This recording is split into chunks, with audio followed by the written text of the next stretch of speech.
Guys, Yussif, Philip, it's time for the podcast here inside the offices of the Professional Football Association of Ghana. I'm Anthony Baffoe. I'm Chibsah, Philip Aseweh.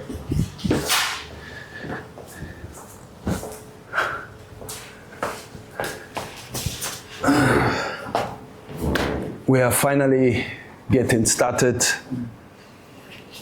with the players' perspective right here inside PFAG TV. Yussif, Philip, you're very welcome. You are actually not my guest because you're part of the Professional Football Association of Ghana. And I would like to start with you, Yussif. I know your role. I know what you have been doing for the PFAG, but it would be great to explain it a bit further to the audience. Thank you very much, GS. And it's good to have me from the player's perspective. I mean, there has been a lot of incidents and situations where people don't really get to know the side and the stories of the players. So this avenue is giving us the opportunity and giving the public also the opportunity to hear inside informations on cases that they might not have, or they might have had a different idea about it. I'm Yussif Chibsah once again. I'm the head of player relations of the Professional Footballers Association of Ghana. Anything concerning player welfare, protection of rights and interests is under my jurisdiction. Great. And Philip, you work under Yussif and Chibsah. What do you expect from the podcast? I think it's always great hearing information from the horse's own mouth. There are so many, pods out there with, people who haven't really played the game, giving their takes and then coming up with their own perspectives, But it's always great to actually hear from the horse's own mouth. And I think that's exactly what the podcast seeks to do. Actually hear from the players who have played the game before, who are still playing, and basically how, the whole thing works around, especially stuff on the field of play. So. One interesting thing to know about Philip Aseweh, I hope I pronounce your name correctly. Aseweh. Aseweh. Okay, this correct? Yeah. Okay. So when I had the idea of the Players Podcast, he already had a plan and a structure how to do it. He had a different name, but then the Players Perspective, he had the name, the PFAG Boardroom. But thank you for thinking alike and thinking out loud. This is very, very important. As you know, this is the Players' Perspective. We had one show already where we spoke about the sad passing away of Michael Aseweh, but now we're going to get started officially with the Players' Perspective. We are not alone.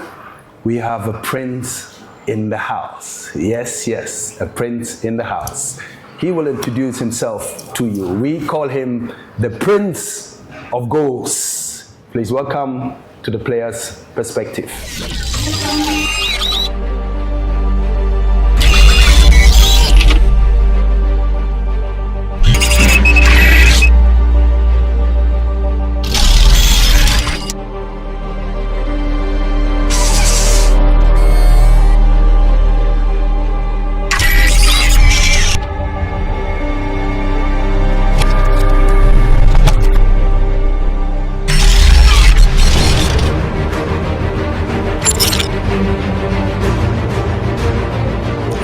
Prince. Hello. How are you? You're welcome. In your own home. Welcome, Prince.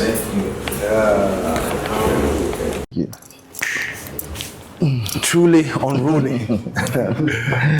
You're very welcome. You've been craving also for this podcast for quite a while. You've been talking about it. Now, finally, it's here. Finally, it's here to stay. Yes, with a great guest and friend, brother, younger brother of the house, Prince. Before we get started, you started from the streets of Accra and you went very, very far. You played on 3 different continents, in Africa, in Asia, and in Europe. Explain to us a little bit how you grew up and why football? I think it's in the family because my dad used to be the old blaster, their doctor. Yes, I think he has a football team also in Osu. That's where I'm coming from. So he used to take me to the field whenever they have a game. So it was there I got the love for football. So we moved to, I think, Medina, and that is where coast football was very, very, competitive. So, I started from there, playing coast, and I won the Gold King, and I have to join. Right from the coast level? Yeah. Wow. So I have to join. Why do you think they call him Prince of Goals? I played Field Masters in Medina, and people knows about it. From there, I was able to join, I think, Tudu Mighty Jet, and later join Vigilant also because FC Vigilant. Yeah, because they are the two presidents of each team were both friends. Yeah, so, Abu Sundoko and they're both friends, and I think the late Alaji Bimbo. Yeah. So I think we won the league, and we did a mistake in some registration of a player, so we have to be relegated. So Abu said no. The form I had, I have to join his friend team because Midland is still at the Division 1. So I joined, and we started. So we had a friendly game with Accra Suffolk, and I think it was 3-3. I scored 2, Samir J, and that's when I started to look for my signature. And I think it was an influence from Oponria, because Oponria used to come to our training with us. You mean the Oponria? Yeah. Okay. When we are done, he will, parade all the strikers. We do some drills, and I'm always leading. So he told Alaji Bimbo that, you know what, try and organize a game with the premier teams, either Hearts or Kotoko. That is where you see who is ready to play. Yeah. So we arranged the game with Accra Suffolk at Legon, and that was the breakthrough when I started following. So, but George Opongwea was a great inspiration to you. He's like my father. I think when I went to PSG, I used to say that people think PSG is too big. That this time around, when you are talking about Ghana player going to PSG, it becomes like it's impossible. Yeah. But I was there. Yeah. Wow. And I was able to pass the trials and everything. But I think there was a little bit misunderstanding between the agent and my management. Okay. And at that time too, I was leading the Gold King. So I didn't want to go there because I don't know what is going to happen. So I decided to stay at the house to finish the league, then I can move. That was when Saudi Arabia also came. Wow. We'll get back to that. Mm-hmm. You had a question. Yes. He did mention that House of Oak scouted him after that friendly game. Years back, it used to be like that. I remember one other player that House of Oak scouted through a game like that, Tariq Jibril. From Kumasi. Left-footed player, one of the talent. He was from the same generation as the Ayu Dems. Yeah. I think Haas was in Kumasi, and then they went to see this Monday Stars game. Yeah. Then they had a friendly game with those selected sides. Then they saw Jibril. Wow. So those days, I think a lot of players had the opportunity to play at the top level from a lower side based on this kind of friendly arrangement. But Prince did mention that his dad was a medical doctor of the Black Stars. Can you please tell us your dad's name? He's called Mr. Jonas Tagoe. Okay. And I think our legend Abedi Pele knows him very well. Oh, wow. Yeah. We'll find out more from Abedi. Yeah. Definitely. Philip, okay. Take you back to Medina. Okay. I remember clearly when you guys played court football. I used to follow my big brother around. So I watched a few of your games with the FM. And I remember the euphoria, when you go to the parks, it's always filled to capacity. And even at your age, I knew of you. I was, quite young, but I knew of you. And almost everybody in Medina knew of Prince Tagoe, knew of Felix Baffoe, knew of Isaac Bossa, Felix Baffoe Pele. Yes. He's also a Medina guy. Yeah. Knew of Baba Sofo and all these guys. Papa Akutu. Yeah. Hey, And he was our senior, Papa. Yeah, Achro. and we used to have nicknames. Yeah. Just talk to us about the impact a guy like Tobakia made, following you guys around. Because I remember very clearly. he would come to the pitch and he would dare anybody. And you say, Prince is going to score today. I don't care how much money you want to put on, but Prince is definitely going to score today. So tell us about the impact that Tobacco made, as well as the cold football in that era compared to now. And Philip, to just add, I think when you speak about Tobacco, you shouldn't forget Jordan Anagbla. Yeah. So please go ahead. So I think Tobacco is somebody that he loves football, and I could put it that he has vision. Because, when you are into the game, you can have some charisma that, this person can be this. Person. When you have that kind of instinct, I think he had it. So he believed that whenever I'm on the field, definitely, even if we are losing, I'll definitely score, which you also know. So I think, and at that time too, I think we are so passionate about the football. Even though we don't even know what will happen in the future, whether we are going to get money or because we love the game. Yeah. So we choose the passion very seriously than whatever will come at the end of your career. So that was something that gave us that opportunity to explore. And coach football was very lovely, because when you see kids playing with that kind of talent that you see on the telly, you can pinpoint that, this guy can be somebody. So you love to come and watch. But you see, and those things that made coach football very unique, it started also from schools. Before we have inter-schools, and this schools tournament, it's stronger just like coach football. Regional coach tournaments, national coach tournaments. They make sure you go through the system from inter-schools to zonals to regionals. So when you get to the regionals, okay, right now I'm there. You understand? And before you come out from the school, when they hear your name that you are playing for Ghana under 17, it's no news. Yes.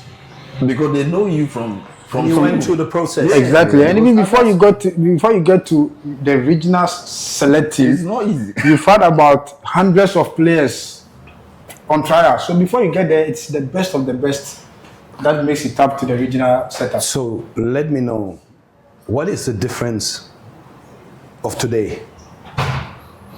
The difference is we are not implying it anymore. Even if we are doing it, we don't do it effectively. Because if we are doing it effectively, we'll have 10 of Michael Essens and Kudus that we have no idea about. Because we have some people, they are from a very good home, they don't allow them to play football, but they are very talented. So it's these schools programs that you can get those kind of talents. Without that, you lose a whole lot of opportunity. Because Anthony, when they said you are playing for Greater Accra, this Greater Accra regional team, you are part of the football team. It's not. It's more than 17 at that time. So for me, you guys, you grew up like that. I grew up in Germany. We also had school teams. We had district selections. We had regional selections before we get even to the youth national teams. Today, we have technology. Normally, all these players should be properly registered. There should be data about the different regions. What are we doing wrong, or what can we do better?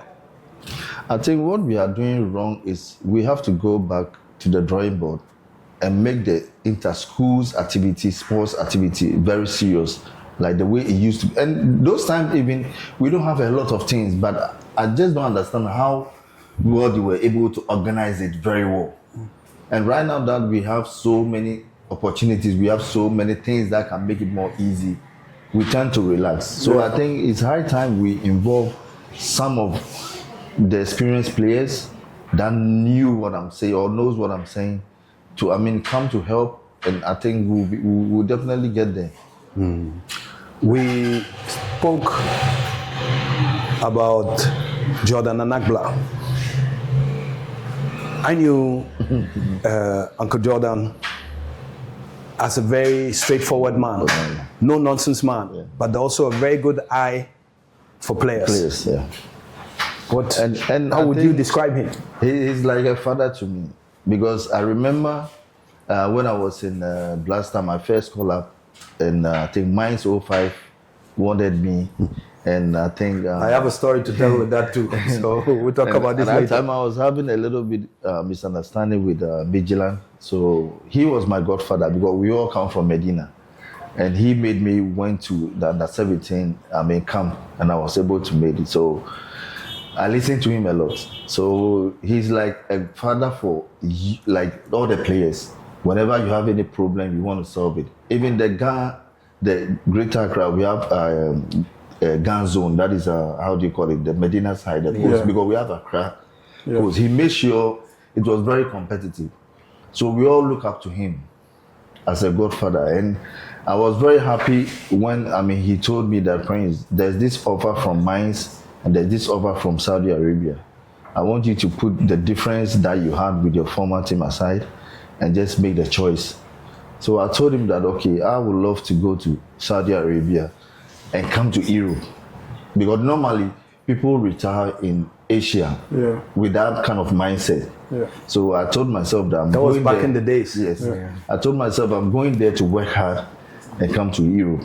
So it's the mentality. So as I choose Saudi, people bash me a little bit, which I understand because they don't also know what I have in my mind. So always I just thank God I was able to go there, then back prove to myself and come to Europe. So all the guidance was from Jordan Anagba. You know, I need to tell you guys a story. When he's mentioning Jordan Anagba, may his soul rest in peace. You all know that I grew up in Germany. I was born and bred there. And Herbert Heidel, he was by then the sporting director stroke CEO of Mainz 05.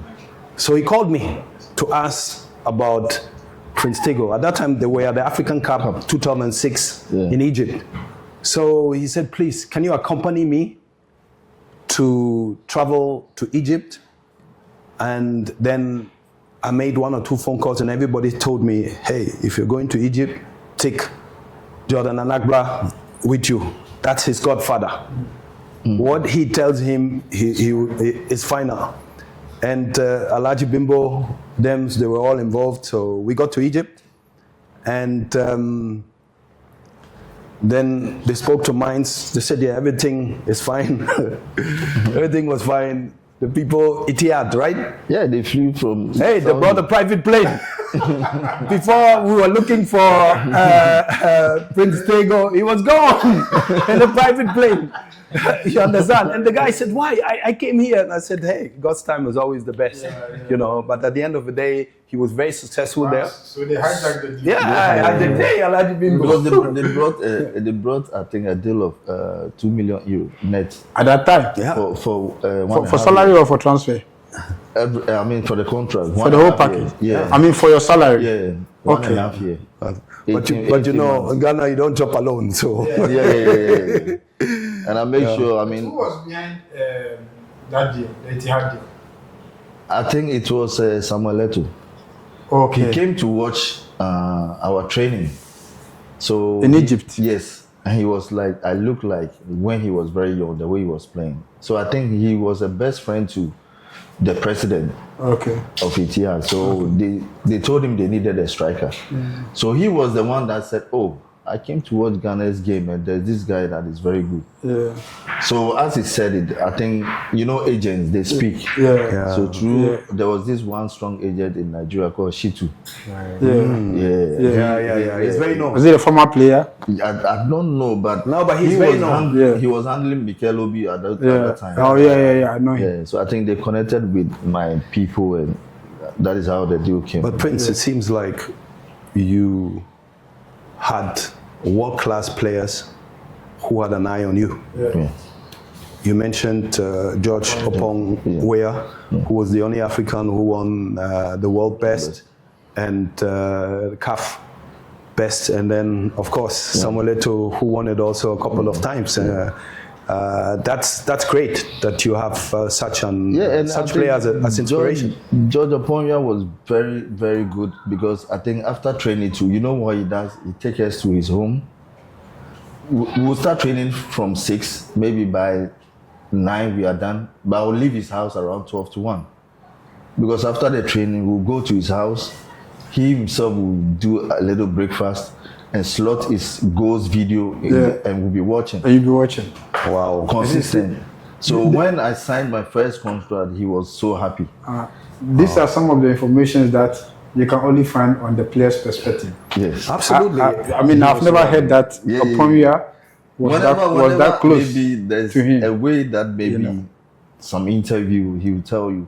And what he told, the advice he gave me when I get a professional contract, what I'm supposed to do, and that I surprised him because when I came back home, what I've done in East Legon, he came to my house, we drove around, he saw everything, and he was so proud. So he's like a godfather to me. Yes, you see, I picked few things from what he was saying, and I'm trying to see what we are not doing right currently. There has been recommendations even in the olden days. I think what people were doing right at that time was they were recommending the right people. They were not thinking about their interest. Eto never thought about his interest, that he is not a Cameroonian. So he has everything, George. Where he has everything. Exactly. Oponya didn't think that you are not a Liberian. He recommended you. But what is happening today is we are only recommending people that we have interest in.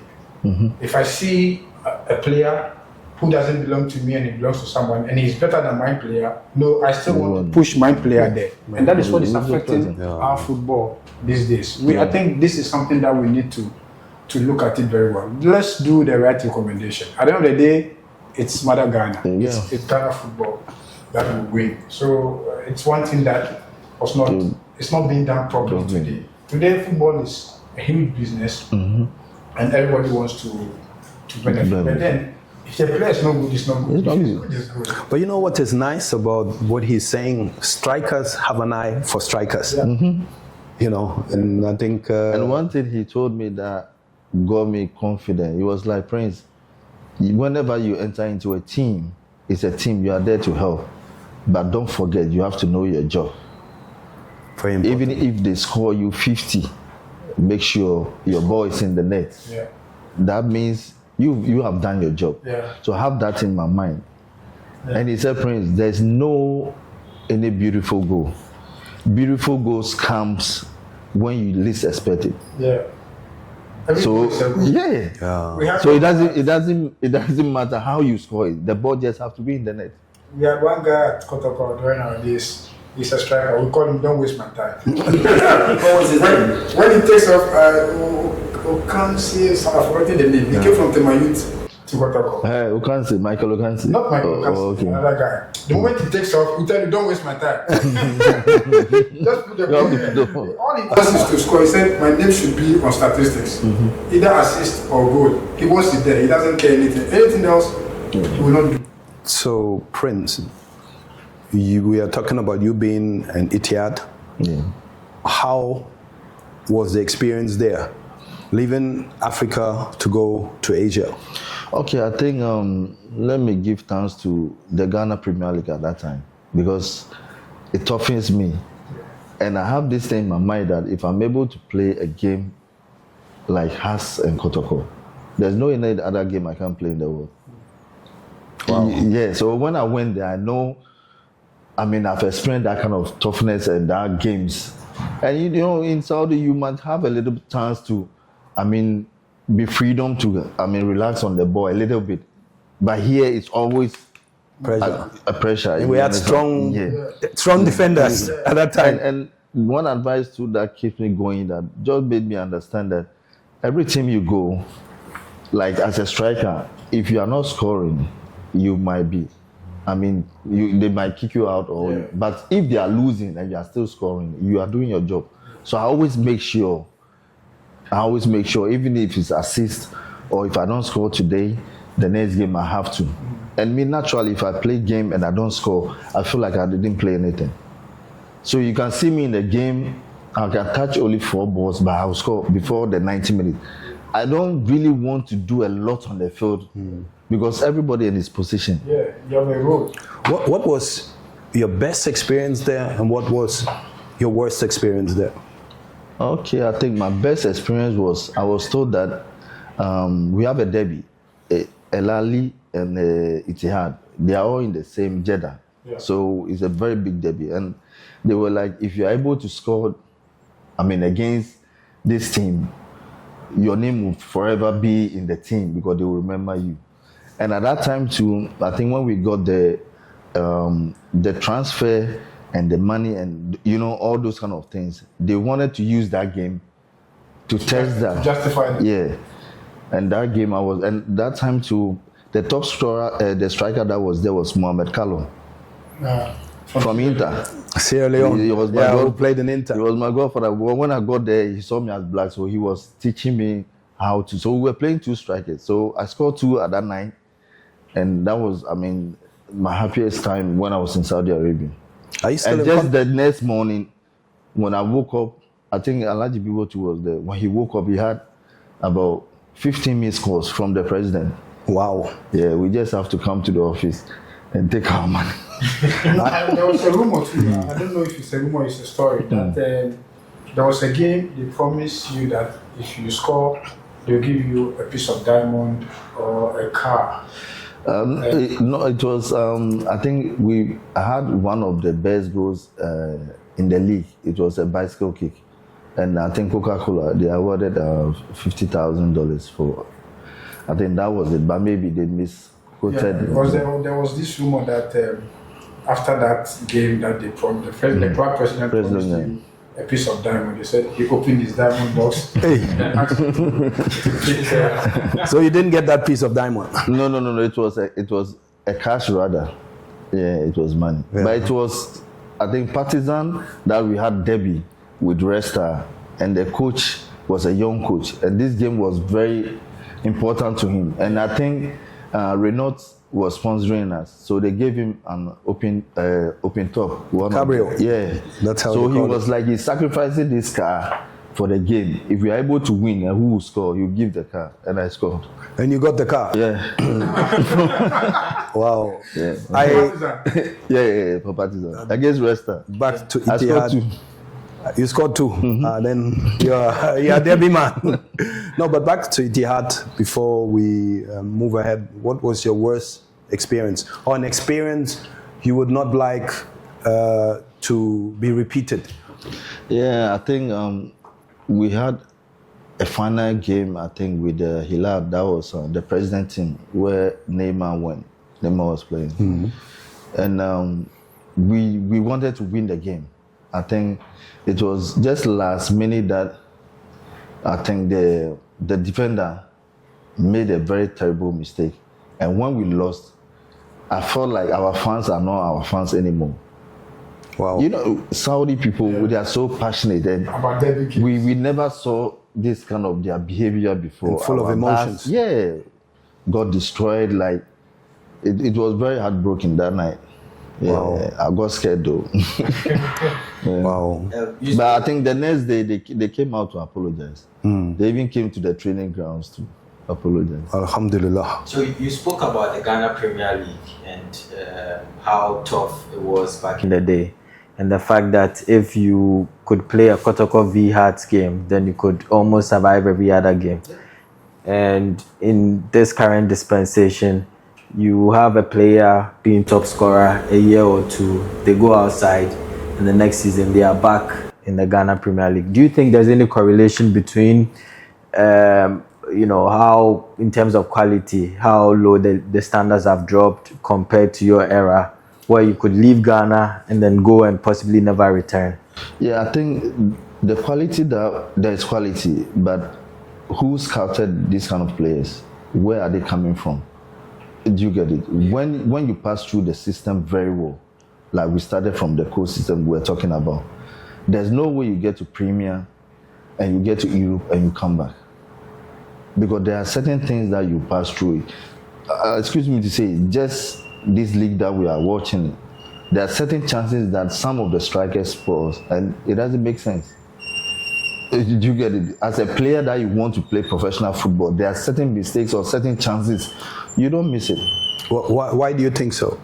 Yeah, because they don't have the upbringing of the training, the quality training.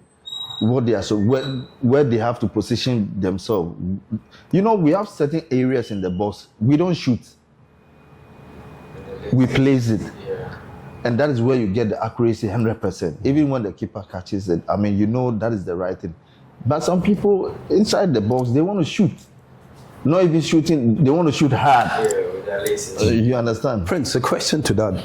I mean, we all played football.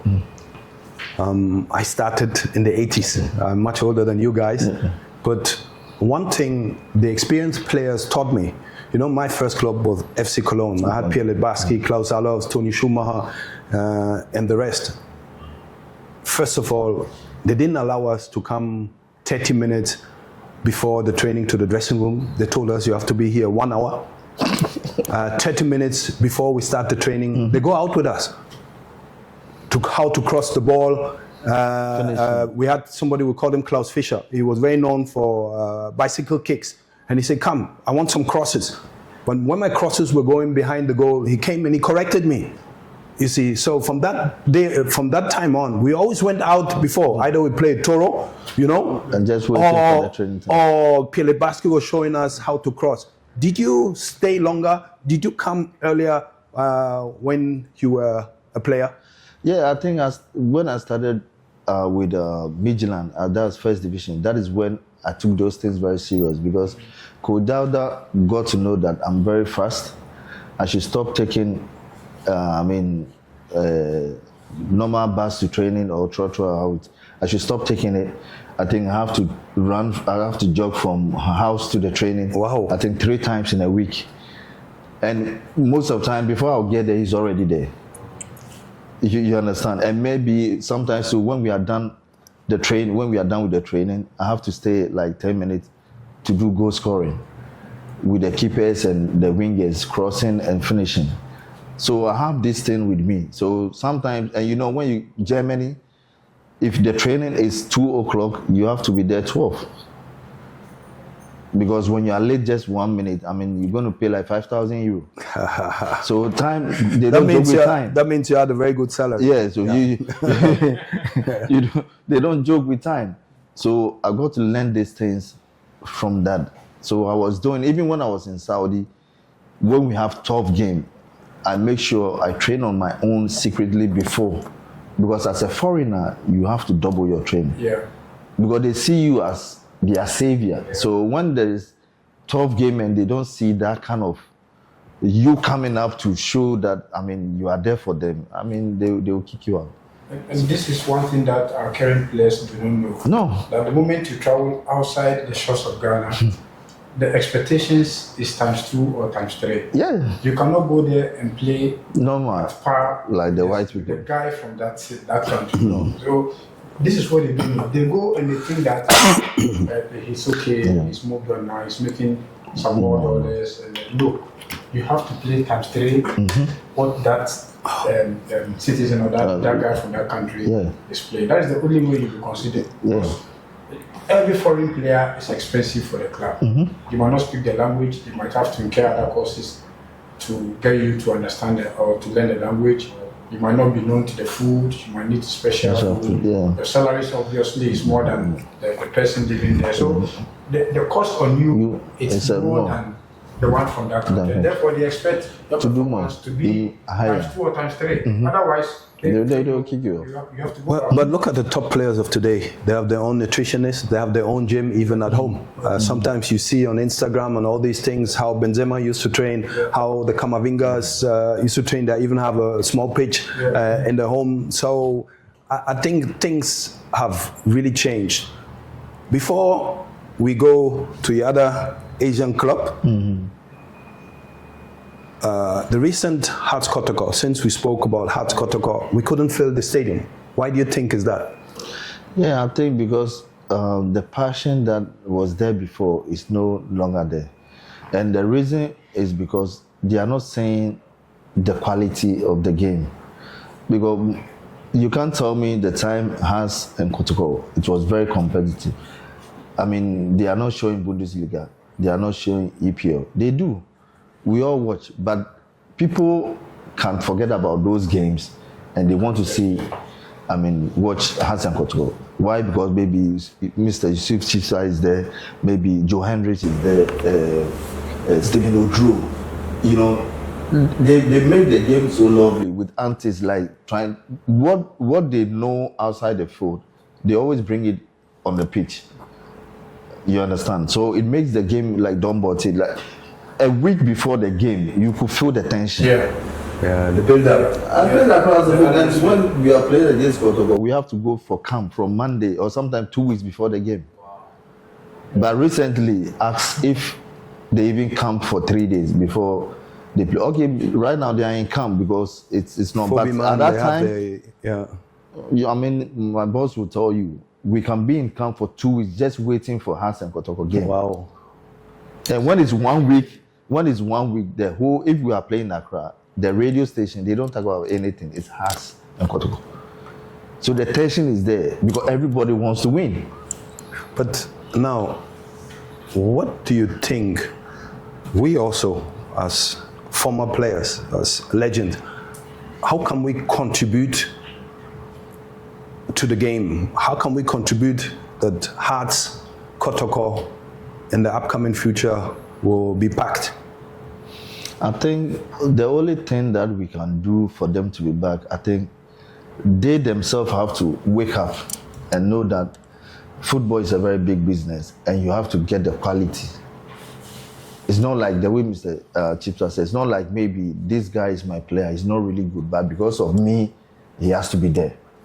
At that time, we have players that, I mean, they have nothing, but they are playing. It's not about some manager has money, so if this guy is very good, he has to sit at the bench and you have to play. When we are able to bring the quality, and if Hearts and Kotoko, they are doing the right thing now, I think the stadium will be filled. Why? Because right now, when you look at the other teams, the young teams that they have young guys managing the team, they are topping. When was the last time Hearts and Kotoko won league? True. If they started competing first and second, that love will come back. Seriously, and these young ones are down, that love will come back. Until they prove to the fans that they can do it, these two teams, I think it's going to remain like that. Philip, before I move and ask you about Hearts, Kotoko, you also played for Midyama. Yeah. What was really special for you when playing against Hearts or playing against Asante Kotoko? So with Hearts Kotoko games, you never see team president come into training grounds. But if it's a Hearts or Kotoko game, you see Mos Parker Double bonus. come to training Monday to Friday. Moses will be at the training grounds. All the, the board, top management, they are visiting. You have Goldfields, all our sponsors coming in, promising us. You didn't speak about the double bonus. Yeah, promising us double bonuses and everybody bringing contributions here and there. So Kotoko Hearts was always on a different scale, very, very magnified.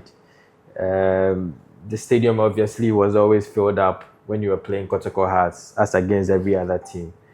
And I think even for, all the other teams, they use Hearts Kotoko games even to prepare salaries and all these things because they know that we are going to get a big crowd. And so we can always capitalize on the revenues that's going to come. It's like they're planning the budget around these two games. Another user will tell you, wait, when I play Kotoko, I'll kill you. For you, Yussif, you were very instrumental also with Asante Kotoko. That's your club. And tell us maybe one or two funny stories about Hearts and Kotoko. Also, the hype around all these superstitious beliefs, etc. And players who were special to you. As Philip and Prince Tagoe said, I mean, Hearts Kotoko games are so special and very dear to both clubs and their followers. So, right from a week before that game, you could see the atmosphere and the environment, everything changing. During the game you play before you come to House of Folk, that game is also considered very, very seriously. For Kotoko, our training grounds, during our time, our training grounds was every time full. Wow. Even before House of Folk game, the training grounds was packed. It's like a game. We train twice, supporters come in the morning, they don't go home. We go and come back in the afternoon, they are still there waiting. So you could see that the passion was there. And it was all because the quality was also there. Gone were the days when Hearts and Kotoko used to have the best players around town. But today, I mean, currently this league that we're talking about, I think the leadership is between Nations and BBN, I think, Kotoko. Nations is playing today. Yeah. If they're able to win, I think they'll be on top. 57. I don't know what position is House of Hope. Eight So I mean, the fans will come up to the stadium if they see improvement in the quality of players. During our days, he was saying something about individual trainings and going to training on time. We also had the opportunity to have some foreign coaches. Most of them were Germans. So the doctrine was right there. You need to report an hour before training. You need to do extra trainings at work. I used to go to this a place called Roman Hill. So I go there early morning to climb the mountain several times before I go to training. For your stamina. Yes. Not knowing Steve Nodro was doing that, Edmolo Sansa was doing that. Wow. We go at dawn, so you don't see anything. Hey, Stephen Odro. Wow. One day we went there, I saw this short guy sprinting, then he had the hood on. Then the hood went out. It was Odro. I said, my friend, so you come here every day? So you come here, you are the one I see every day. He said, but you two, what do you do here? So you see, because we knew the challenges, we knew the kind of club that we were playing for. The expectations were so high. So we don't wait. Like you said, when you lose a game, you forget playing for Kotoko. Wow. What the fans will do. Some of them will even come spying around to see if there will be a lady visiting you. Yes, they go that far. And then so, I mean, the preparation towards that game is quite different. And with Hearts and Kotoko, you don't have an easy game. Because all the other games, they prepare for you. All the other clubs are preparing for you. So you have, if it's 16 games throughout the season, all the 16 games are tough. Because they consider you as a top club and they prepare very well for you. So when you play for Hearts and Kotoko, you can never relax. There is no easy match. Every game, you have to consider that game as tough. And that is the reason why he said, if you play in these derby games, and you move out of Ghana, you should be able to survive. Yeah. Because you know the pressure. You are used to the pressure. Preparation, the attitude, the mentality to win, everything you get it in this game. So players of today should have that mentality. It's not easy playing for Hearts and Kotoko. They are not ordinary clubs. They are clubs that will shape and prepare you for the next step. Today they consider it as ordinary. Tell me. Not only that, I think the management of the clubs also have a lot to do. Before, no other club could compete with Hearts and Kotoko when it comes to salaries. But today, other clubs are paying better salaries than Hearts and Kotoko. So they also need to meet up the expectations of the players. That is the only way the player gets to know that, look, I played for King Faisal before Kotoko. And I'm one of the few players who... King Faisal, Club of Ibrahim Tanko, Sami Kufo, Malam Yaya, and so on. Right from coast football, I went to King Faisal. So you could imagine a coast player having the opportunity to play in King Faisal. And we used to come at the same place with Kotoko. And we used to see how they are being treated and how we are being treated. So right from there, you have the appetite to play for such a club. And therefore, when you get the opportunity, you don't joke. You don't joke with it because it comes with a lot of pressure and you have to know. So the preparation and everything, those days, the league prepares you. Before you leave the shores of Ghana, you are mature. But today what we see is because warfare is not taken seriously, players are not respected. If I say respected, I mean today players are being seen as if they are being done a favor. All club owners think that we are doing them a favor, but that is not it. We don't respect our players today. Therefore, we don't give them enough time for them to feel mature. During our days, when the IMC, the current Bantmahini, who was the chairman of the IMC, we get offers from Northern Africa. They come with offers good money. You ask you now, or Algeria and now Morocco. You wouldn't even push it because you never ask for your salary. It comes on time. Bonuses come on time. Sometimes they even give you the bonuses in the dressing room before the game. They'll tell you this to motivate you. I need 3 points. This is the money. Take it. If you lose, I'll come and take the money back. I mean, you would not. You wouldn't like to retain such an amount. Both of you. Sorry, finish the sentence. I think there's a huge responsibility on everybody, but most importantly, to the club owners. Today, the club owners think more about themselves than the players. But they should remember that it is the players who make them. It is the players who make them visible.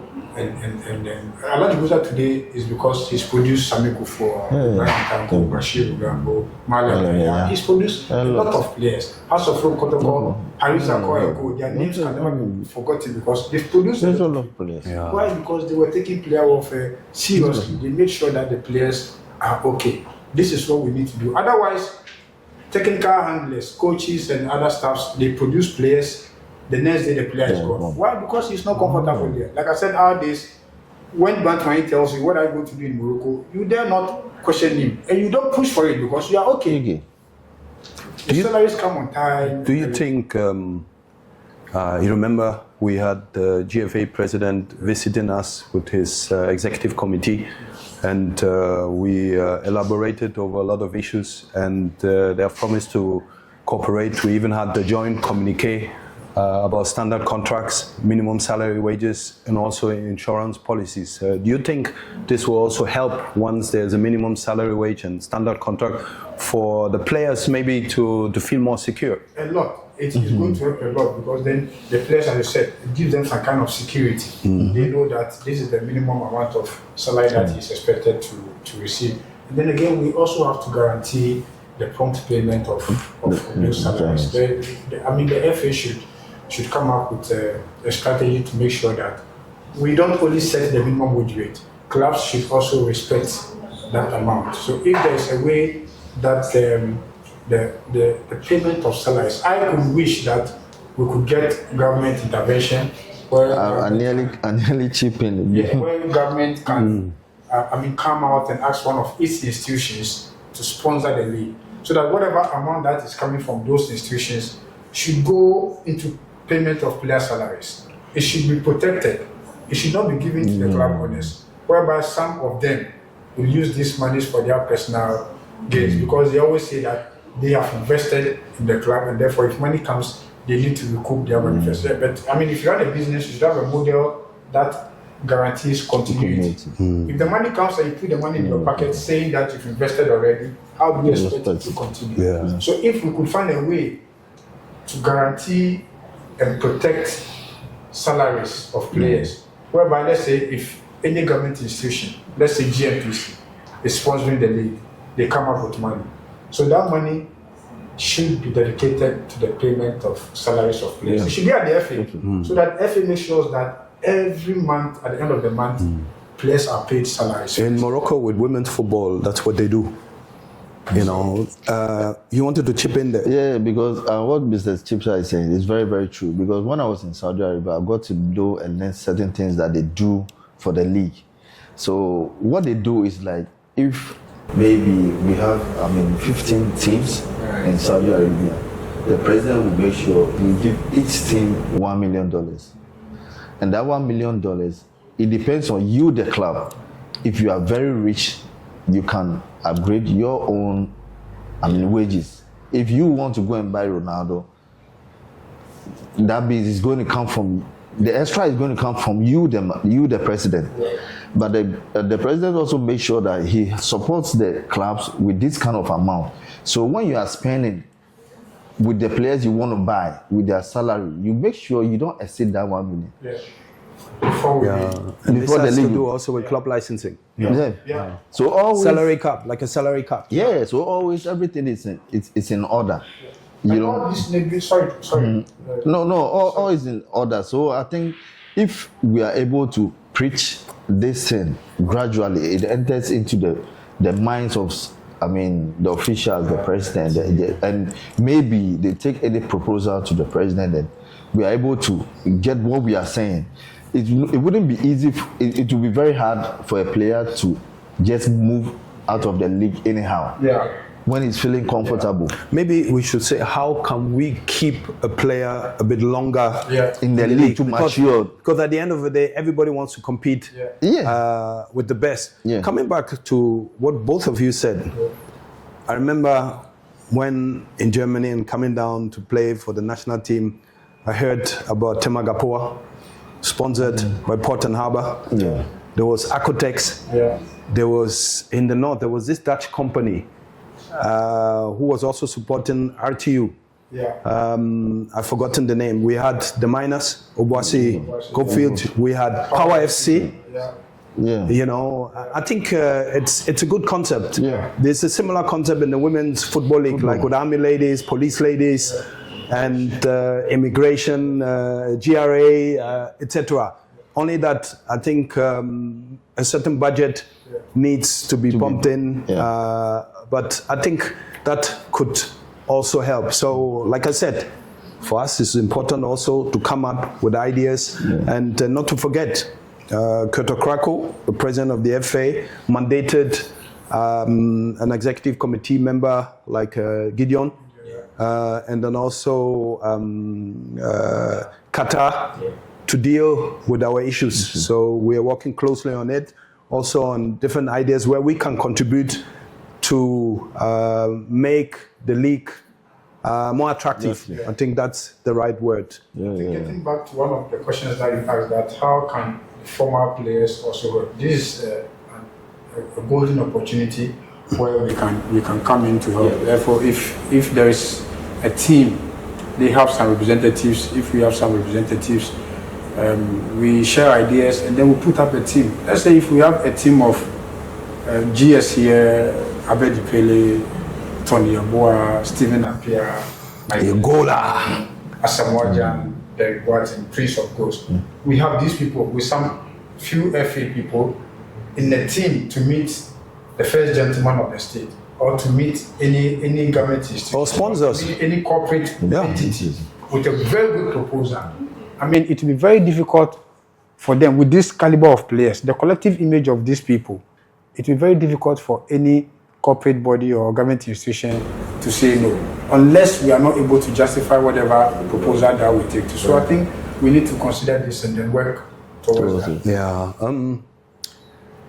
You see, Hearts and Kotoko is always very interesting. First of all, were there players which really were your role models on both sides when growing up? Yeah, I think Ishmaelado is one. 3 times Go King. Yeah. When I was school, I was a Hearts fan though, so I really loved the team. And I think when it comes to Kotoko, it's Stephen Odro. Oof. You know, you just player. and enjoy watching him. You understand? You enjoy watching him because he's always ahead thinking before even the ball will come. You can't predict him. Very skillful. Yeah. Like a Spanish man, huh? Like Xavi, Iniesta. You can't predict him. This is how he played. What about you? My favorite players? Yeah, Hearts and Kotoko. I grew up with Don Bote. I mean, Don Dada. I loved him from when we were playing for Munchindi and Coast football. I think Don, one of the players that unfortunately couldn't realize full potential. He was such a talented player. So with Hearts of Oak, I mean, he was one of the players that I love very much. With Kotoko, our mate Stephen Odro, obviously, Edmond Osansa was one of the very educated player as well, right? Yes. He's in the States, right? Yes, he's in the States. So Edmond, Stephen Odro, Nana Hindua, and then Michael say Emma Power. Oh wow! What about you, Philip? I'll go to Medina Boy, the general. Oh wow! He could play all the positions. But very influential guy. Unbelievable. I think it was unbelievable. I mean, I grew up. I watched him for a bit, but every now and then we sit with Bosai and a few of the other guys, and then talk about ex-players. And I've heard like people who really watched him talk about him when he played in Medina and outside and the stuff that he could do. And I think he was phenomenal when he played. Yeah. I mean, because he could do virtually everything. Wow. Because I don't know, but I heard he started as a defender, then he moved out. He could play all the positions. Yeah, he could play all the positions. I go way back with the great Abdul Razaks, Haruna Yussif, Ahmed Roxon.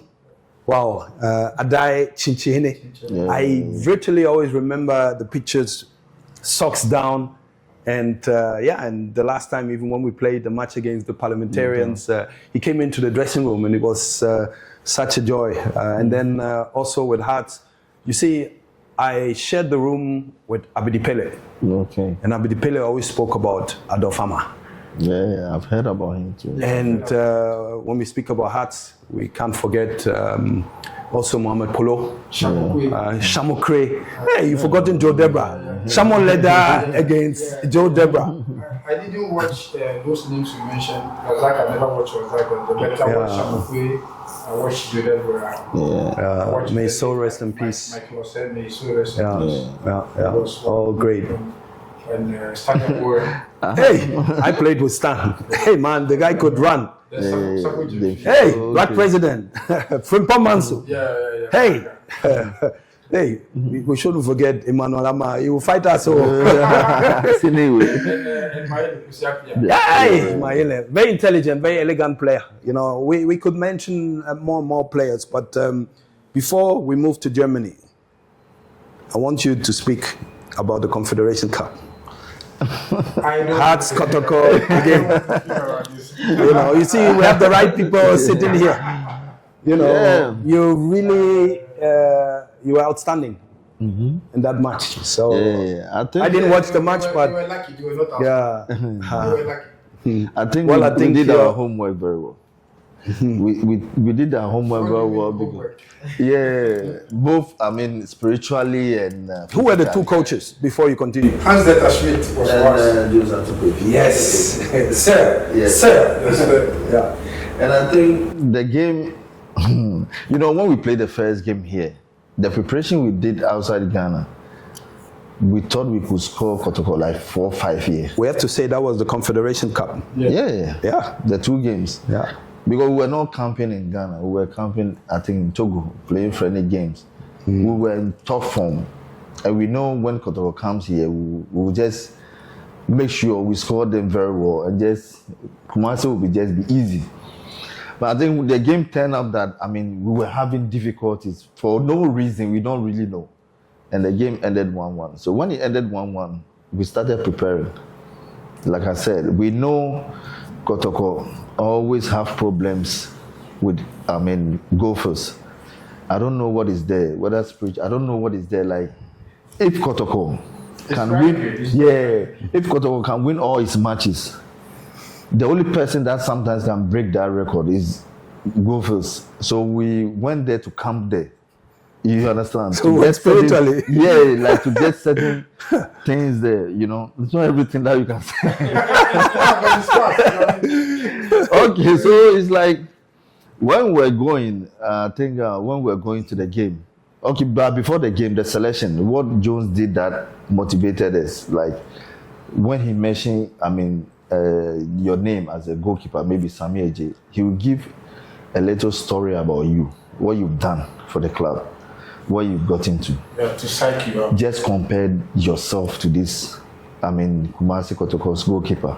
You are far better than him. Look at what I've told you and just look at him. When he came to, I think, Emmanuel Sekufo, he has to compare with Odro. He said, Kufo, just look at you. You can play so many positions. This boy is just a small boy. It's like your son. Today, show him that you are his father. Let the whole guy, you know, even including me, he has something to say. So after that, when we're going into the car, you were all psyched up. Yeah. There was this man, I don't know him. Nobody knows him. But he was part of us. He was having hen, you know. So foul, sorry. So I think we all went to the bus. He sat in the bus with us. So when we're going, we stopped on the way, and he has to go to the bush with a foul. So he kept long for like 30 minutes before he came back. So when he came back, he spoke to us in the car, and he was like, we are ahead of Kotoko in terms of luck. What will show that we'll win the game, where we'll do our warm-up, that is where Kotoko also will say they want to warm up. Because, you know, when you are from away, you have to have a place to do your warm-up. And after that too, he was like, okay, if this foul is able to find his way home, we'll lose the game. Hey. You get it? Yeah, we lose the game. So that was so when we came to the field, we want to do one man. That is the same place Kotoko. Also, we came first before Kotoko, but when they came, they also came to join in the same half. It was a hit up. Yes, wow. And the foul didn't go to Togo. So I'm sure by this time the foul is still there because where the guy took that foul, I'm not sure. No, I'm not sure. So that is where we have the instance that we have some luck. Yeah. So when the game started, okay, so they made Kotoko went to the other side. So when the game started and they score, it was when they scored, we were shocked a little bit, but we knew we would come back. But before we come back, we don't know what will happen. So before we see, their coach, I don't know what happened. How's the touch? Yeah. Charles Taylor that scored the goal, and he took him out. Wow. You understand? So when he took him out, and Yussif Tagoe, if you give a signal that we should attack. Who scored? I think it was. No, I'm talking about. Michael Aseweh. I'm talking about.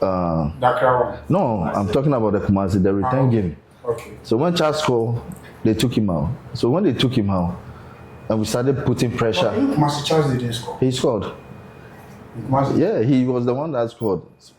So I think the ball was going over, and the guy held the ball. So when he came back to the penalty box, and he just ballooned the ball. So after that, we started giving pressure, and we equalized.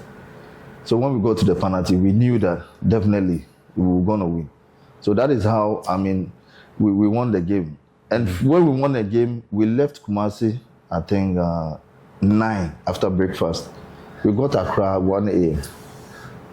Every time we reach, it's packed because of the motor and it was crazy. That game was. But do you have a story? Do you have a story as to why you guys wanted to warm up at the same place? Did they tell you guys something? No. You see, so with us, because we had Hans Deta Schmidt, so he prevented the team from all these spiritual things. He said they should do whatever they want to do. German man. Exactly. Nobody should come close To the team. It's only few people like Sako Jemfi and who came around.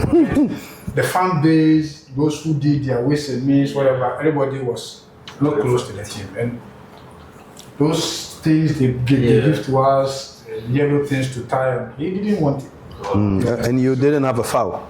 No. We didn't have a foul. So we were very optimistic that this cup should come to us. We had all the board members there promising us.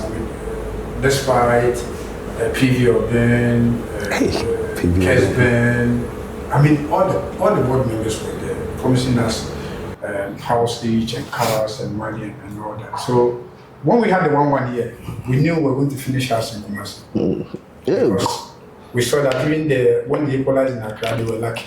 It was a lucky goal. Yeah, they were really lucky. It was at the end of the game. So we were very prepared for us. They were in top shape, we were also in top shape. So, we just couldn't understand what happened. And for most of us, me personally, for about 5 days, I couldn't go out. Wow. For 5 days. That's how serious it is. No training? No, you can't step. It had effect on me. I was sick. Wow. So my mom had to call me. I was sick. My mom said I should come back home. Because you couldn't just understand. It was the maiden edition of the Confederation Cup, and this was going to be history. That was what we were thinking. We were not thinking much about the promises that were given to us. We wanted to write our name in the history book. Because Kotoko had never won gold medal. Exactly. Kotoko had never won things for the past 10 years. The one we came in 2003 with Razak, we won the league. That was the first time Kotoko won the league after 10 years. House of Folk were dominating. Wow. So the following year was the Confederation Cup final. We wanted to win that as well, so we could have our names written in gold. And then you still know the lineup? Yeah, I think I know a couple of. I think Jojo Bosman was there, Emmanuel Sekufu, I think Aqua Harrison, Amakwa Miriku, Ajatete, myself, Louis Ajiman. He scored the first. In Accra. Louis Ajima. Louis Ajima. In Accra. He scored in the first. I And think I Don just got scored in Kumasi. yeah. That game was the war between me and Aja. It's not easy. Aja can go to Chap. Yeah. What about you? Tough game. Yeah, I think we had Joju, Fosua Pia, Aziz Ansan, Hey, Aziz. Godfrey Yeboah, then Godfrey Yobo, Argentina. yes, Argentina. Yeah. No, Godfrey Yeboah, TV3. TV3. Okay. Daniel Yobo. Yeah. Myself, Stephen Odlo, Edmundo Ansan, Nana Hindia, Michael Osemba Power, and then Chastain. Oh, wow. Normally, when this kind of game is about to happen, you hardly see player outside. No. Like you maybe can't the go out. night going some. The fans will beat you. You can't. Oh, You don't try. Yeah, you can't go. Ghana That time, they were showing much love to players. yeah. When you go out to buy things, you get it for free. I remember I went to buy a woolen carpet. The guy gave it to me for free. He carried it, went to put it in my car. And what did he tell you? He said, well, Make sure it's good. yes, they do all this because Yeah. you know. And I think as to the same, I think randomly we have some rich men that, they support the team. Whenever you win, you can have a call. Oh, come to my office, Yeah. But I don't know this recently if it happened. I don't think it happened. Dr. I was despite he was doing a human job for Kotoko. But when we come to Accra and he hears that you're in the crowd, we know that you stay for 2 days. Wow. You should go back to Kumasi. Yeah, and he will take good care of you. Yes, he will tell you go to Peace FM. There's a man there. Go to him. They'll sort you out. He give you TNT to go back. Go back. Wow. Anyway. He and PV or Ben Oh, the late PVO Bank. Yeah, may soul rest in peace. was like a godfather to me. Anyway, we had some few stories about Hearts and Kotoko, about your spell in Asia, Etihad. Now, tell us, how did you arrive in Germany? Okay, what happened was like, I think after getting to the latter part of the season, and this story, I think people doesn't really know. Okay, before I would go to Hoffenheim, it was Inter Milan that wants me. At that time, I think Sule was there and Mourinho was there. So they channeled everything through Sule. So Sule called me and I talked to him. He was like, Prince, Mourinho wants you to come to Inter. And when you come, I'll be there. I'll protect you. And I said, okay. So I talked to one of their management too. So later on, and Hoffenheim also pop up. So I was thinking, like, Hoffenheim has a lot of young players. So I was thinking that if I go there, I might have more opportunity to grow. Because at that time, Inter was a very big team, and I see myself going there, but I might not start. I might be at the, you understand? So I was just thinking about it, and I introduced everything to my management, my manager, Goran. So he told me that, okay, Prince, I think Hoffenheim will be better for you to, start from there. And I said, okay. So I was there when it was about 3 games. They wanted me to renew my contract, and I told them that I want to go to holiday and come back. So I'll renew, but I didn't want to renew. So we were there, and they did all the contract and everything, and they sent it to me in my hotel by fax. And normally when you sign through fax and you send it back, it's valid. Yeah. So by that time, they were not too enlightened on that. Saudi people, they were not too much. Maybe some know, but some doesn't know. So I think 2 weeks before the league will finish, or I think 1 week, it was all over the news. Oh, Prince have signed for Hoffenheim. So the president called me to his office, and I went. He was asking me, Prince, this is what I've heard. Is it true? I said, but I'm here with you in Saudi. I've not traveled. I'm here with you. So don't worry, I'll come back. He said, okay, make sure you come back. But I've signed already. So I think that was the move that moved me from Saudi to But that time Inter Milan was. So I explained to Sule before even I did, or I told him that I would prefer that side. And he said, okay, Prince, just go there, work hard. if still they are interested in you, you will still come. Yeah. So when I got there, I think what happened was like I signed and I have to come back and prepare and go back again. So I went and did the medicals and everything. That was when Ralph Rangnick was there. Everything was perfect. So I came back and I have to go. So when I went, they said we were going for a preseason in Austria. So we went there. When we came back, they said 3 of us have to go back and do the medical test again. So we went and did the run and everything. And they came back and they said, oh, I can't play football again. I have problem with my heart. So that time, when they told me, within less than 1 hour, it's all over the news. They've canceled my contract. Crazy. So that is when my management woke up. There's one good man called Juro. I mean, God bless him so much. I think he has one lawyer, which I don't know, but the lawyer was very good. And I think they are scared of him. So the lawyer made a call to the club. And said, the lawyer was in Düsseldorf. He made a call to the club. He said, how can you treat somebody who is playing qualification to the World Cup, scoring? He came to do a medical test. He was fine. How do you do a second medical test and bring out this result? If you don't renew the contract, we are going to sue you. So the 1 hour that they said the contract was cancelled, the next hour it was renewed. And they stated that they would do investigation. So we were very smart. There's this woman in Austria. She's very good in heart. So we went there and we did our exams and everything. The woman was like, how come? They said, he's not well. We had that one. And we have another big, medicine also in Düsseldorf. We went there too and we did. So we have 2. That shows I'm very okay. And they are also saying I'm not okay. So the FA itself chose its own doctor, separate from the club and me, so that I have to go there, and do the checkup. So I went and do the medicals and everything. Everything came out clean, so that they have to give me my license to start playing. I remember very well, vividly, because Juro Ivanisevic is a childhood friend of mine. And this is where we were also involved with the PFAG for the first time. And liaising with Juro and the lawyers. And we were all so happy about the outcome. And that showed also that players' unions are needed, are really needed to support players. But then tell us, how did you cope in Germany? How did you cope with Ralf Rangnick? And also, how was your relationship with, I call him Deutsche Eise, the Rock, Isaac Vossa?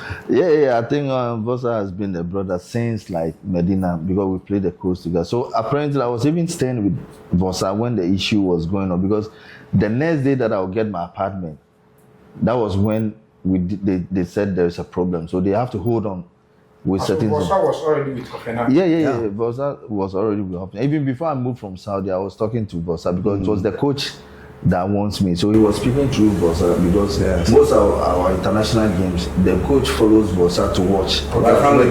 That's when he spotted me. Yeah, so I think, so since then, Vossa has been a very good person that I was staying with before I moved to my own apartment and we started gelling. But I think what made me so comfortable, the coach was very sorry about what happened, because that was not what he was wishing. So he made sure that whatever I need, I should be able to confront him, and he was able to guide me to be fit. Because trust me, if I was not playing for 6 months, so they gave me a special coach that would train me before I would join the team. So I was doing it till, I was able to join the team. So my first game that I scored was with Wolfsburg. It was the FA Cup. It was an away game. So I was at the bench when he brought me inside and I scored. So when I scored, he came to the dressing room and he said, Prince, this is the time. Forget about the past and just move on. People say Germany, most of them are racist, but my time there, I was really enjoying it. There wasn't like, you will not have a sign. Yeah, and I think because the president too was very rich, he made sure everything was perfect. You know, they call it the SAP Arena. It's one of the biggest softwares. And he was a man who did a lot for charity too. And, you know, Ralf Rangnick, you all know him as a coach. He was one of the coach who changed the narrative a little bit of coaching, you see. and even Nagelsmann, who's the coach of the national team, was also in Hoffenheim. And I think you played with players like Firmino. At that time, Alaba was there. The players we play with, it's unbelievable. And Obazi was also there, right? Obazi, I think Obazi, Carlos Eduardo, very talented. Yes. He was our captain, Brazilian. Firmino came, Alaba was there, and I think Ibisevic from Ibisevic, the striker. From Bosnia. Very, very good. And I think how do you call it? This Senegalese guy, Dembaba. It was crazy. He's not the sporting director of Dunkirk. They were promoted. Yes, and he has an academy as well in Senegal. Fantastic guy. Dembaba was there. And one funny thing too, when I was coming, they were offloading Dembaba because he has a broken leg and he was nursing it. So when I came back, he was supposed to sign to Stuttgart.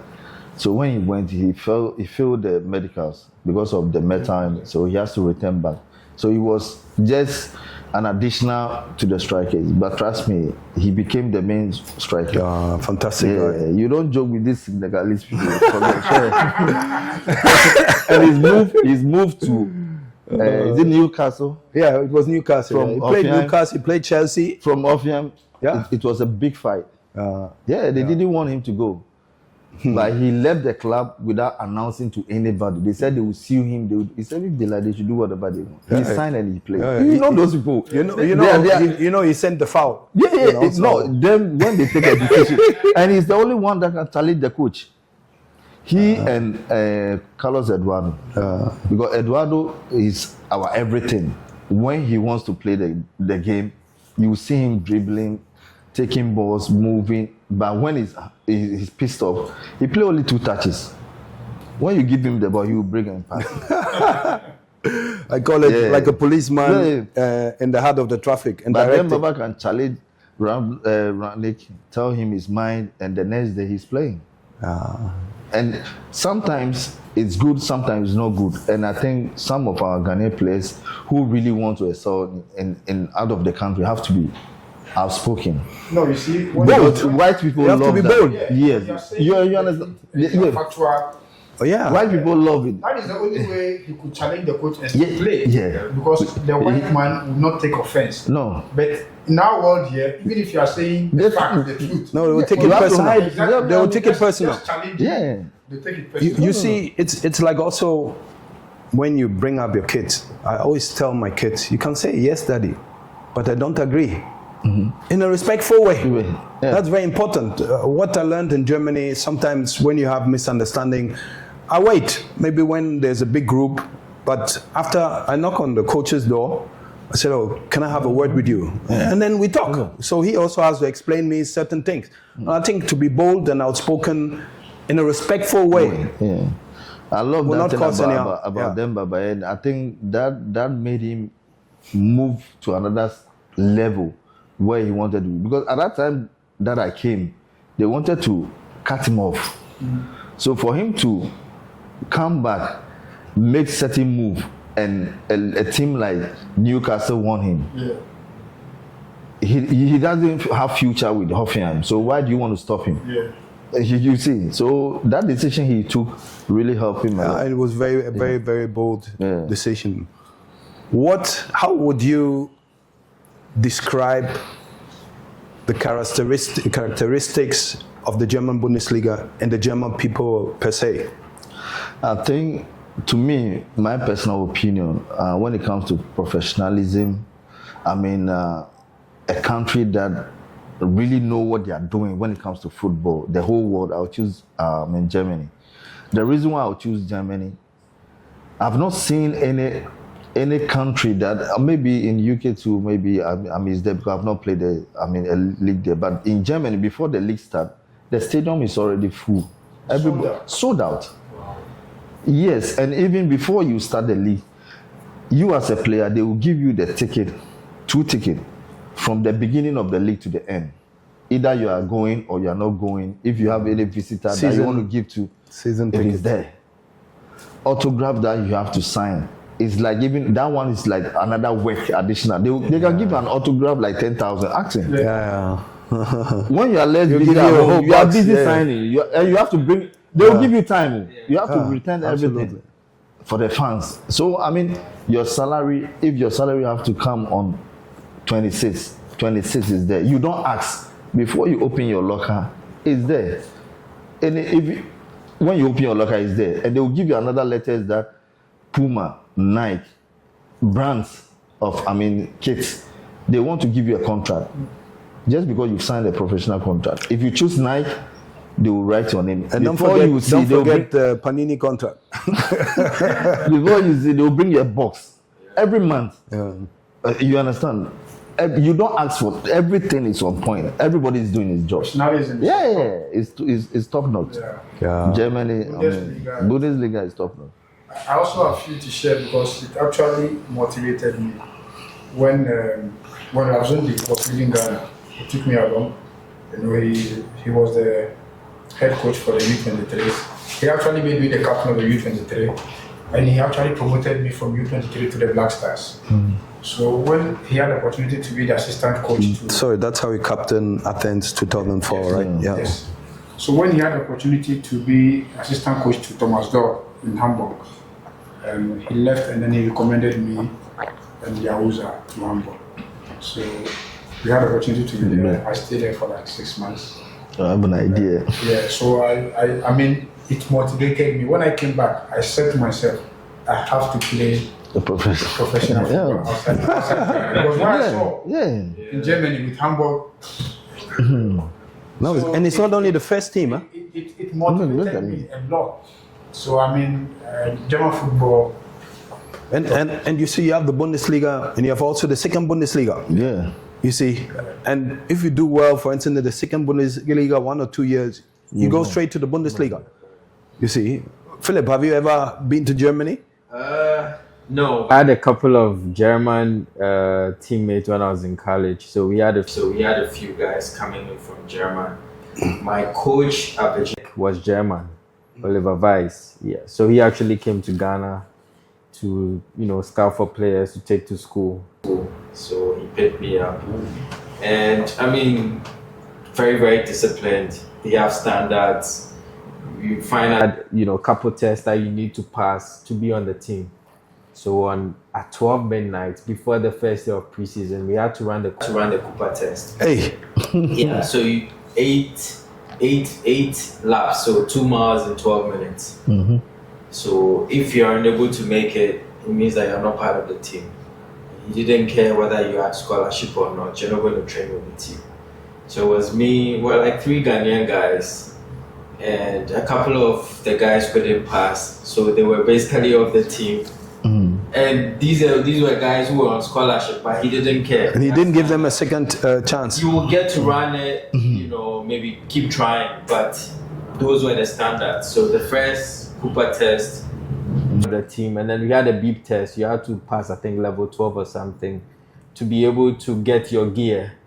And so if you make the first one and you don't make the second one, it means that you're going to train with your own clothes, so you don't get anything from Nike. So your cleats, everything. that was that. It was very, very disciplined, and we had a few guys who were from Germany on the team, coming to training on time, very, very aggressive, and and that, basically beats the notion of racism that people, tend to talk about, but he wasn't. It was just, they just had standards that they And Mr. wanted. Tony, I think what he's saying, I'll chip in because what I realized and I noticed when I was in Germany, they have a standard of, if you want to be a professional player, this is your medicals that you are good. This is the status they want you to reach.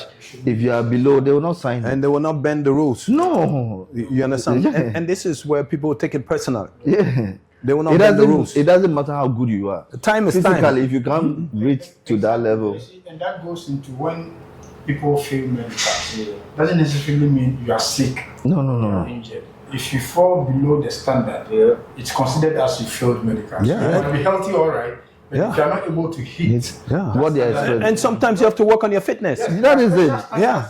For centre backs, there are special standards for strikers. Absolutely. There are special standards for midfielders. And also the recovery. Yeah. You understand, which If is you're which not is very able to important. hit that man, No. There's no way. consider you as below standard, and that means you've failed medicals. Yeah. Prince, I would like to go back to your national team career. I know you played the first AFCON in 2006 Yeah. in Egypt before you played for the Meteors, and you played another African Cup in 2012. Yeah. What happened in between 2008, 2010 Angola? I know you played the World Cup, but what happened in between? I think the first time I was with the national team as a goalkeeper from the local, from the local league, that was 2006. I think we had a very bad tournament. Not that I Famous wasn't black good, jerseys. not that I wasn't good to fit into the team or to show my talent, but we had a very bad tournament, and we have Lai Kingston injured. I think Asian was not fully fit, and some key players. Even Steven got Steven, injured, yeah. and he still played in that match. You understand? So just Against- after the tournament, it happens that they said I'm not too experienced, so they have to bring an experienced player. So because I play for Midtjylland, we have our senior player also who is called Frimpong. Joe Tex. No. Some Frimpong is a striker. Maybe he's in Denmark. Okay. Razam Bimpong, sorry, Bimpong. Rasa Ping Pong. Hey. Yeah. So Great guy. Yeah, Great guy. So for me not to go, then they have to switch because they said I have more time to come to. So they have to replace him with Bimpong because Bimpong also played Midtjylland where I played. So if true. I'm coming out, they have to get somebody to replace. So that was the journey that I wasn't part of it. And I think the qualification to the World Cup, I was not selected. I was not called. I came, maybe it is God's time because it was Matiamwa who was supposed to be in the Klinsmann. I was in town for holidays and I had a call from one of the officials from the FA that, Matthew has an injury, so if I can join the team. That we were about to play with Libya in Kumasi. So I joined the team on Wednesday at the airport and we went to Kumasi in the morning. That evening we played a friendly game. We have two-sided team. So I was with Sule and Lai. I think we won. So after the training and that friendly game we played, they decided that at that time Eric Baffoe was top scorer in Kotoko. Kotoko, yeah. So the fans was also yelling for him to start. But the coach also, Salas know both of us because we were coming from under 17. I was with Baffoe from under 17, under 20. So he knows both of us. So he decided to use me. So I was able to get my first goal. I was partnered with, how they call it, Agogo. And I was able to score my first goal. So that was when I stayed. So officially, I was not really called like, it was something that happened and I joined the team. Yeah. So 2006, Egypt, and then we had the AFCON 2008 here in Ghana. And there were some few good strikers, huh? 2008, I was in Saudi. You were in Saudi. There was watching, Junior Gogo, there was Asamoah Klinsmann, Mathieu Amwa. Quite a good team. That's the African Cup where Stephen was also injured, right? Yeah. And then in 2008, we were in Angola. I think that was... 2008 was in Ghana. Was in Ghana, but 2010 was in Angola. Yeah. And I remember very well, 2009, the under-20 won the AFCON, they won the World Cup, and a lot of players Were introduced to them. were introduced to the Black Stars. And the expectation was not that high. We had the likes of Kojo Asamoah. It's a player who doesn't get enough credit, I think. And we did very well. We went into the finals, and after you were with the team 2010 in South Africa at the World Cup. Yeah. Tell us more about it. I think The reason why I was part of the team, the contribution that I did during the qualification was huge.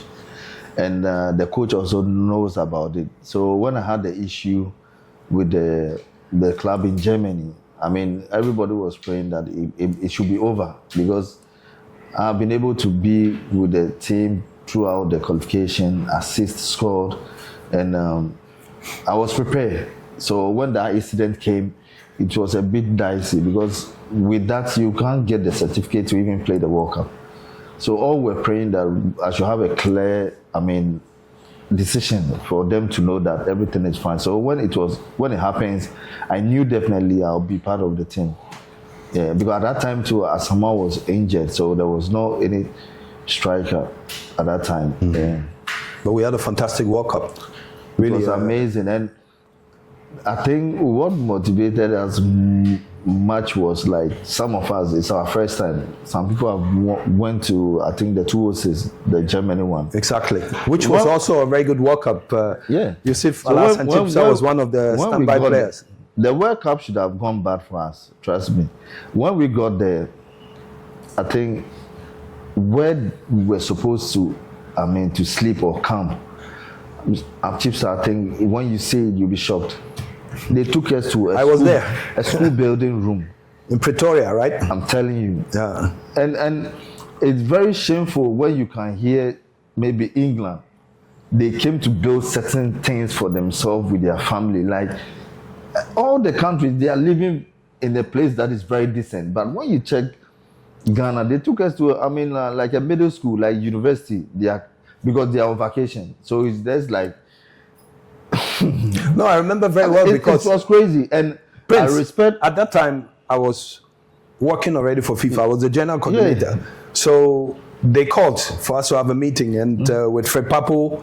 And Fred Papo, he was very, very angry. And we were with all the FIFA guys and you players, you were wild. He said you want to move out from there. What I will give thanks to, I think, Stephen Appiah, Sule, ACN, they were very outspoken. You understand? Because the treatment they wanted to give us, they stood on their feet as a captain, and Stephen said, no, if this is where we are going to sleep, then we are not going to play.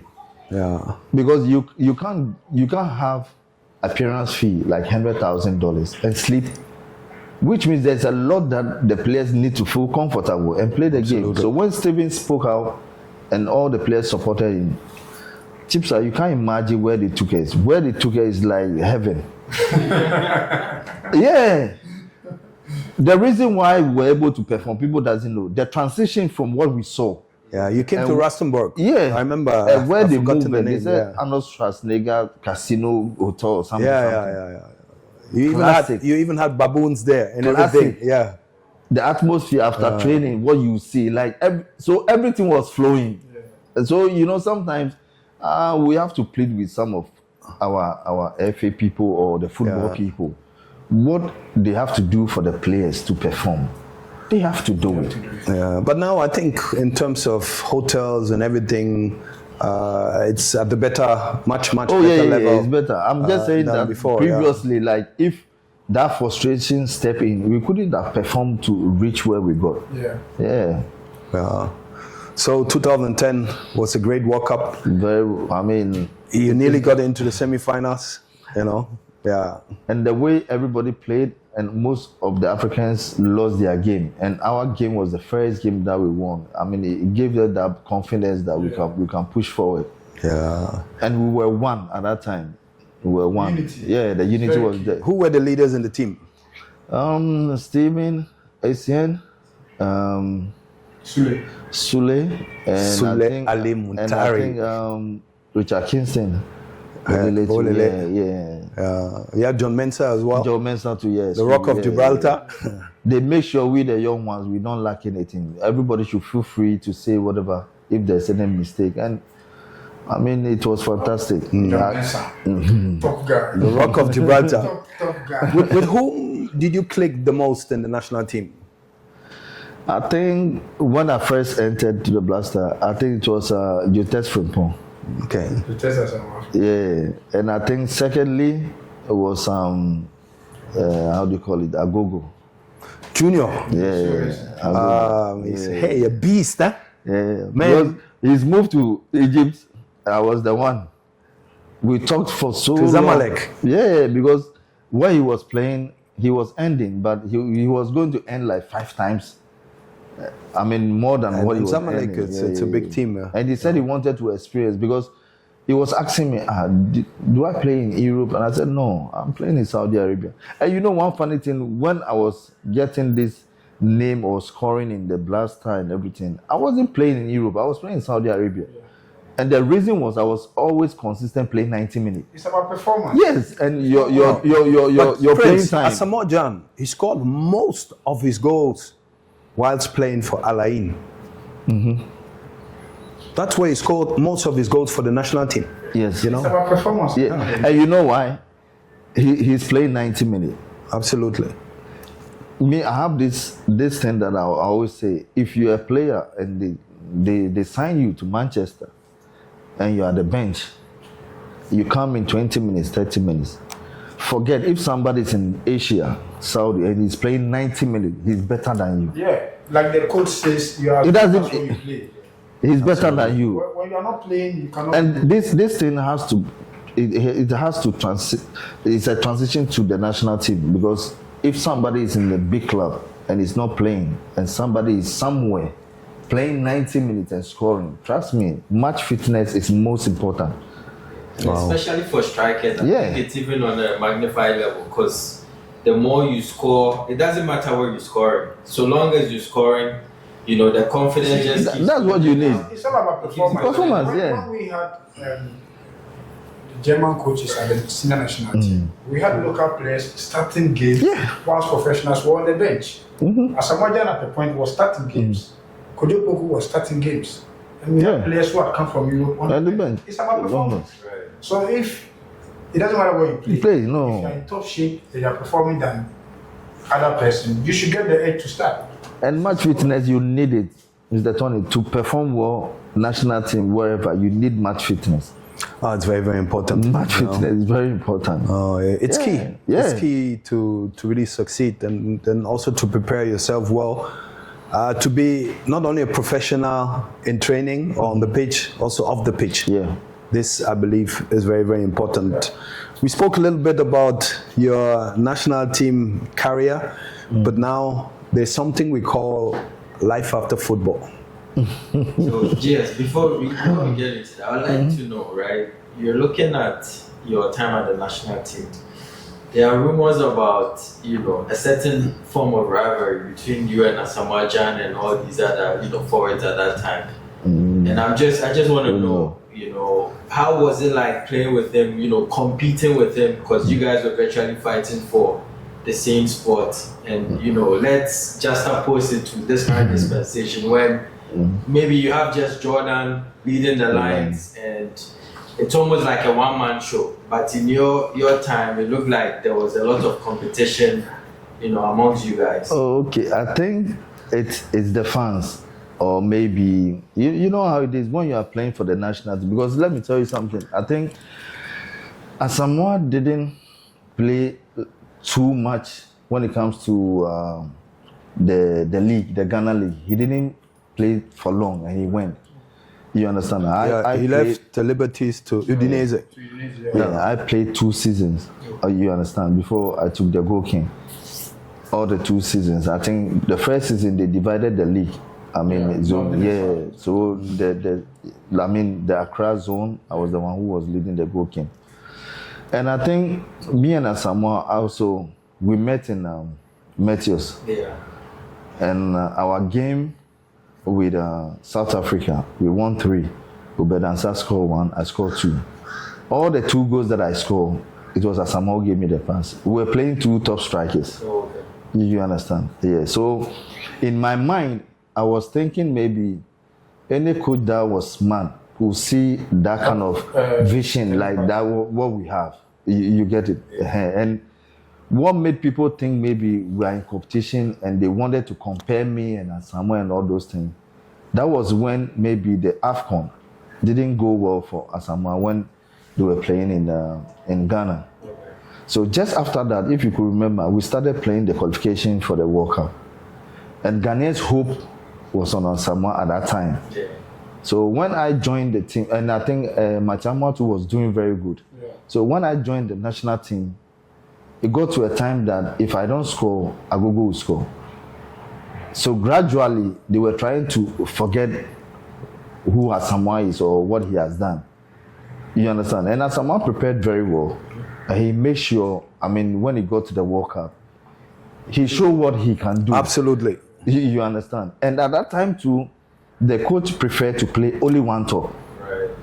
You understand? And that one top, I'm not the type that I can play a single top. I love to pair so that I can move around. We played very compact. Yes. We were defensively very well You organized. understand? And Asamoah is somebody, if he's alone at the top, he can receive the ball, turn and do certain things. He has the speed, And he has everything. we are two different strikers that people doesn't know. Yeah. Me, I'm typically finisher. Yeah. I can be in the game and I don't need Prince to of do goals. too much. And as someone he really knows how to play the ball. Yeah. He loves to play, just like Jordan. Right. Yes. Jordan loves to play. If he's on the pitch and within 1 minute or 50 seconds he has not touched the ball, it's itching. No, He drops I'm back not a that. bit. I'm relaxed. Yeah. I just have to move to the right position when the ball is going. You understand? Yeah. So there was nothing like rivalry or that's misunderstanding or no. We are very good. We are very good friends. Family. His birthday invites me. I think my mom's funeral just last year. He came. The instruments that I used for the funeral, everything. He gave it for free. Wow. So we don't have anything. It's just the funds. Yeah. So you made it clear here Yeah. on the player's perspective, but now to wrap up, how's life after football treating you? Yeah, I think what I am doing right now is like God being so good. My team that I played in Saudi Arabia, PFAG. I think we have legends in Ghana that have played there, but people don't know. Like Lai and Yapreko, they played there. When I went there, their pictures were there. I see. Yeah, so I continued from there. I did very good for them before I moved to Germany. So they invited me to come and watch our 12th game with Al-Nassr, Ronaldo's team. So I went there, I watched, they took me to the academy. When I went there, the kids all know my name. You know how foreigners, they do their things. Yeah.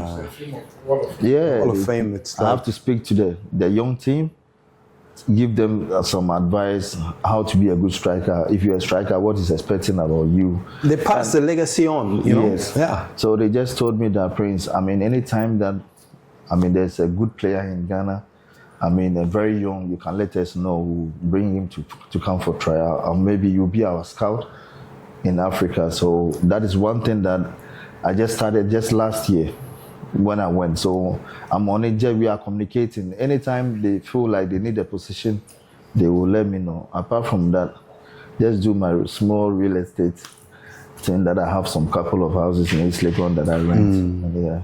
And also, I love music. You know about that, so. This is what I just want to mention. I love music because, the school I went, you don't play a sound and sing along. You will go and do your own thing. So I have that instance, and I love especially dancehall music. And I have feelings for those things. If you'll be big or you'll be great, I have that kind of sound. So I think I just help with whatever I have to do, because I believe before you get to somewhere, somebody needs to push you there. And if you be a star, God has destined people, you have to channel through them. And their things and their whatever they have is genuine. That's why. So nobody wakes up to be a superstar just like that. It's a journey that, like maybe, excuse me, say, if Mr. Chibsah have a player who is playing outside, God knows he has to pass through this genuine person to reach destiny. Yes. Yeah, that's why I always say God's time is always the best. And wherever you are going, you meet those people in different ways. You understand? You can start from coast, that person is one.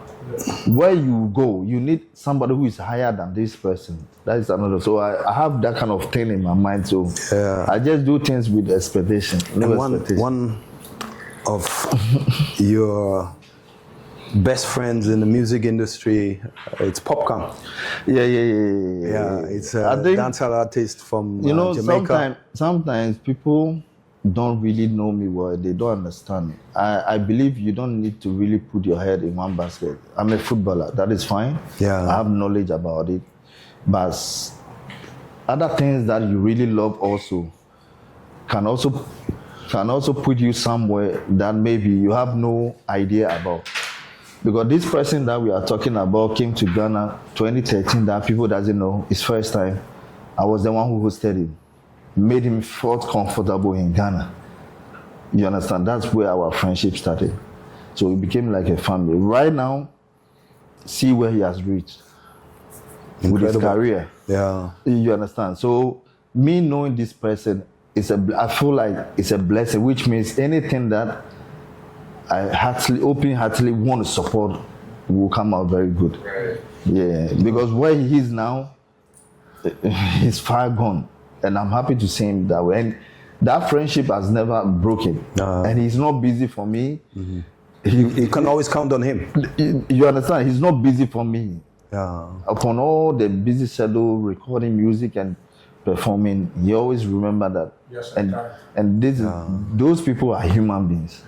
Sometimes you don't need money. You need appreciation. Sometimes you just respect. Need hello. Is everything okay? Yeah.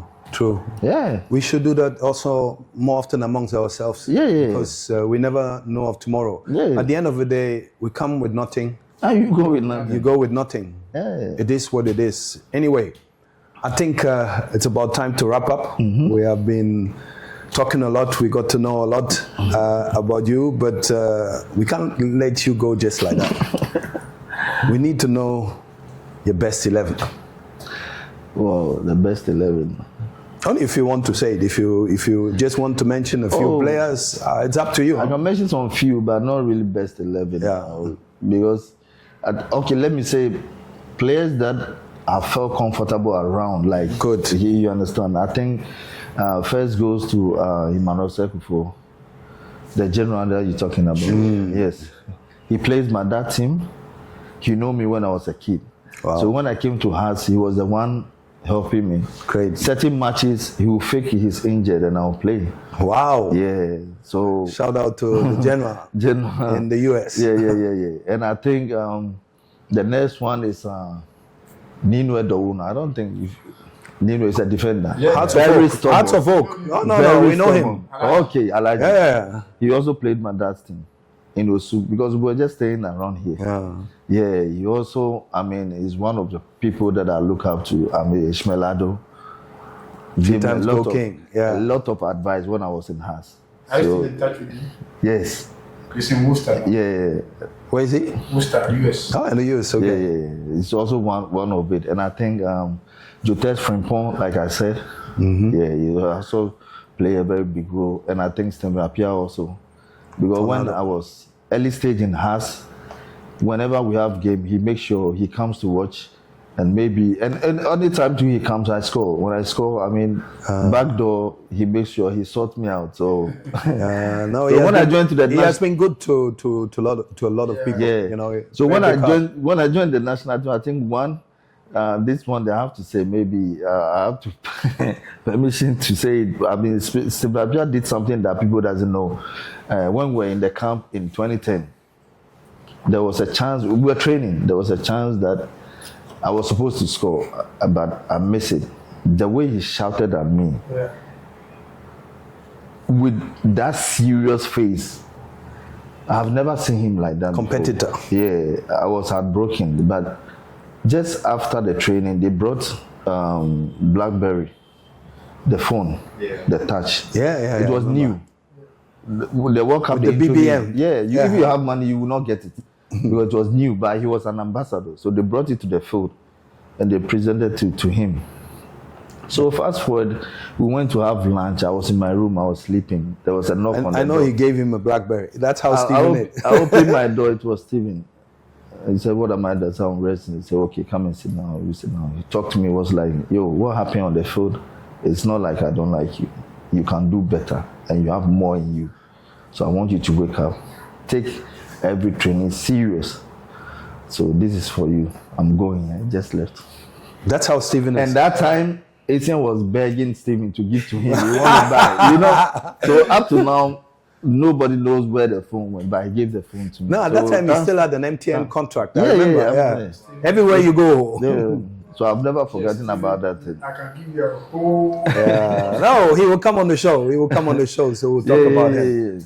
It's fantastic. Anyways, So I think those are the people that they've enlightened my career. Fantastic.